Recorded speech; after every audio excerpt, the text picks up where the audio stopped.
सतनाम सतसाहिब गुरुजी। सतनाम सतसाहिब जी। गुरुजी के पावन चरणों में कोटि कोटि प्रणाम जी। गुरुजी, नवरात्रे चल रहे हैं जी। मेरा ये प्रश्न है, नवरात्रि क्या है और इन 9 दिनों को नवरात्रि ही क्यों कहते हैं? कृपया समझाने की कृपा करें। बैठिए। देखिए, आपका प्रश्न है कि इनको नवरात्रा क्यों कहते हैं। तो नौ इसका सीधा अर्थ है कि ये जो संख्या है ये कितनी है? 9, 10 से एक कम और 8 से एक अधिक। कितने हुए? 9। और 9 एक पूर्ण संख्या है, 10 कोई संख्या नहीं होती, 9 ही होती है। 10 को दूसरे की ज़रूरत है जब 10 बनता है। संख्या तो आप एक से गिनो, कहाँ तक हुई? कितनी है बताओ? 9। आगे फिर क्या है? 9 के बाद शुरू हुआ वो क्या है? फिर वो फर्स्ट वाला क्या आया? 0 और 1 का 1 आया, तभी तो 10 बने। संख्या कितनी है मूल? ने जीरा सहित कितनी है?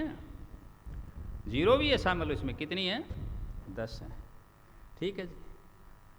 लेकिन जीरो जिसको शून्य कहते हैं, हम हिंदी में शुद्ध क्या कहते हैं? शून्य। उसकी अकेले की कोई वैल्यू नहीं, लेकिन अन्य जो 9 हैं उनकी सब की अकेले की क्या है? वैल्यूएशन है, वैल्यू है।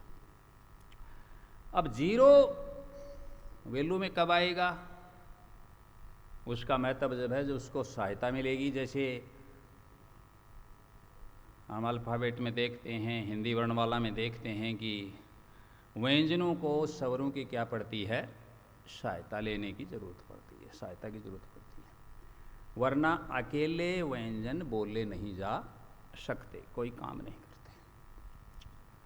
इसी प्रकार से 0 अकेला 0, समझ गए ना? 0 अकेला 0, और 0 को यदि साथ में लगा 9 में किसी का, तो वही 0 क्या हो गया? हीरो। 1 लगा दिया, 2 लगा दिया, 1, और उसकी कला देखो। यदि उस 0 को आरंभ में लगा दिया और बाद में कोई संख्या रखी तो अलग रिजल्ट। और किसी एक संख्या को लेकर के 1, 2, 3, 4, 5, 6, 7, 8 और 9, इनमें किसी एक को लिख करके बाद में उसको लगाया राइट की तरफ, तो उसकी अलग कीमत, अलग रिजल्ट है कि नहीं है? तो अब पहले तो अपने थोड़ा मामूली सा जरा सा किसके ऊपर विचार किया है? संख्याओं पर, कि ये प्राकृत संख्याएं हैं और ये बात। और विशेष तो इसको गणित पढ़ाने वाले गणितज्ञ जानते ही सभी। अब 9 संख्या है, इसको मैंने पहले बताया था, आप चलाते जाओ और उसको करते जाओ। अब 9 को बोलो, इसका जैसे अपने इसको पहाड़ा बोलते हैं। देखो पहाड़ा बोलो 9 का, पहली संख्या बोलो 9 का पहाड़ा। पहला 9 तो खुद है ही, और 9 गुणा 2 मतलब 9 दूनी 18। अब 18 को प्लस करो 1 को और 8 को, कितने हुए? कितने हुए बोलो? सभी सीख लो, विद्वान पूंछड़ी बहुत बैठी है, मैं साफ बात कहता हूं, लेकिन कुछ सूत्र पास रखा करो, ज्ञान रखा करो। 9 आया। ऐसे तुम करते चले जाओ अनंत तक। पूरे पहाड़ा को बोल लो, आप पूरा लिख लो, कितने आएंगे? 9। इसका पूरा पहाड़ा बोल के देख लो आप। लास्ट आप 9 3 27, 2 और 7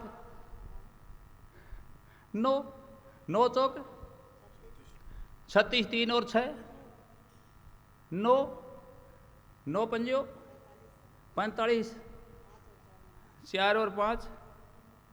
भाई पूरा बोल के देख लो और जोड़ जोड़ करके देख लो। ये सूत्र आपके आज समझ में आया ना? क्या आता है हमेशा?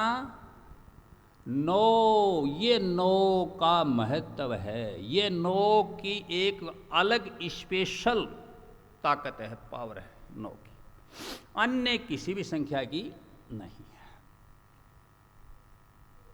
देख लो, अब हमारे जो विद्वान लोग थे उन्होंने इसको माना कि हाँ ये ही एक संख्या है जो इस प्रकार की है पूर्ण, तो इसलिए इसको क्या माना, शुभ माना। और शुभ मान करके उन्होंने हर चीज़ को, नौ को, किसी भी मांगलिक चीज़ में, किसी भी अच्छी चीज़ में, किसी भी आरंभ में नौ को लिया। नौमी जनक सुतावरम,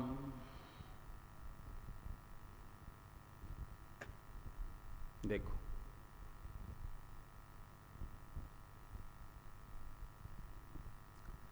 नौ।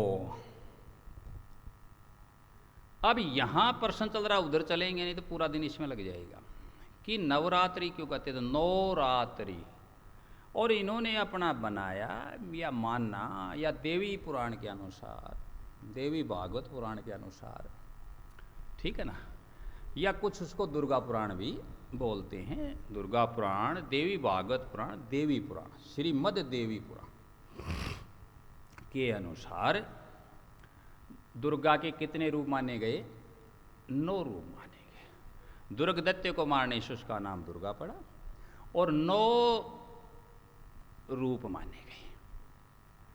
अब उन 9 रूपों की 9 दिन तक क्या होती है, जो सगुण उपासना करते हैं, जो देवी के उपासक हैं, वे लोग 9 दिन तक उसकी साधना, आराधना, उपासना करते हैं। होगी ये बात, इसलिए इसको क्या कहते हैं, नवरात्रि। दूसरी एक खास बात नवरात्रि की है कि नवरात्रि ये ही नहीं अकेले, ये एक साल में कितनी बार आते हैं, 2 बार। ये शारदीय नवरात्र है, चैत्र में भी आते हैं ना, लेकिन दोनों में एक कॉमन चीज है।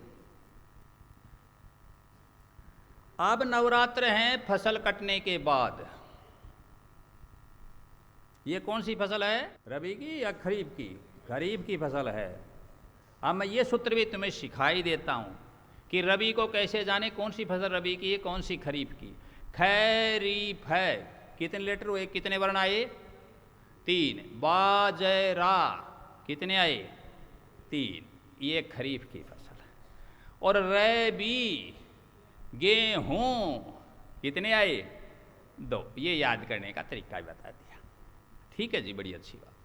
अब ये खरीफ की फसल कटने के बाद नया अनाज अपने आया, सब खुशहाली, बढ़िया, मौसम भी चेंज हुआ, और ये हमारे जो विद्वान लोग थे उन्होंने इसको मुकर्रर किया, और इस प्रकार इस मान्यता को इन्होंने आरंभ किया 9 दिन की श्राद्ध पक्ष के बाद शुद्धता में, और ये शुक्ल पक्ष में। अब 9 दिन हो गए पूरे, इसलिए इनको नवदुर्गा रात्रि कहो चाहे नवरात्र कहो, और इनको ये नाम दे दिया गया। अब महत्व की बात ये है कि जो उपासक हैं, जो साधक हैं, जो मानते हैं, उनके लिए लाभ ही होगा, उनकी आस्था का भी मामला है, ठीक है। अब ये जरूर महत्व है कि नवरात्रि के बहाने कोई व्यक्ति यदि उपवास कर सकता है, शुद्ध रह सकता है, सात्विक रह सकता है, पवित्रता रख सकता है, तो ये कोई बुरी बात नहीं है, ये अच्छी बात है। ये साधना का समय है। दुर्गा कोई अलग से देवता नहीं है, दुर्गा माँ है, आदि शक्ति है, ठीक है जी। तो इसलिए ये नवरात्र है, और इसमें आदमी अपनी साधना कर सकता है, पवित्रता अपने अंदर ले आ सकता है, अपने मन को संयत कर सकता है। ये साधना करने वाले के ऊपर निर्भर